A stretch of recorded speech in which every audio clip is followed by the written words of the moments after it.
Bonjour à toutes et à tous, ravie de vous retrouver pour cette nouvelle vidéo. Alors aujourd'hui une question qui revient souvent, est-ce que c'est vraiment si intéressant que ça d'acheter dans une des villes du Grand Paris Express? Alors le Grand Paris Express c'est quoi?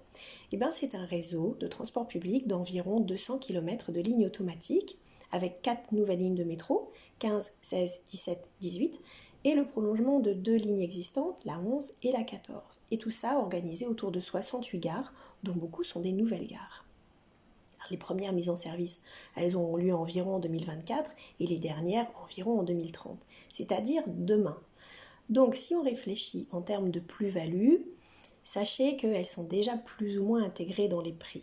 Ça ne veut pas dire que vous ne réussirez pas à vendre mieux que ce que vous avez acheté, mais pour être parfaitement transparent, n'imaginez pas que vous allez gagner au loto.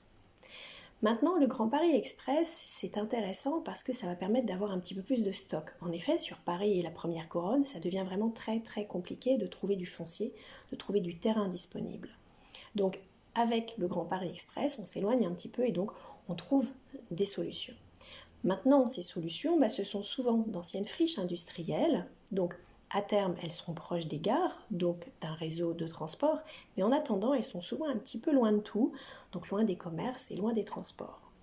Donc, si vous, votre projet, c'est de faire de l'immobilier locatif, il faut se poser la question, parce que les premières années, vous risquez d'avoir un petit peu plus de mal à trouver des locataires.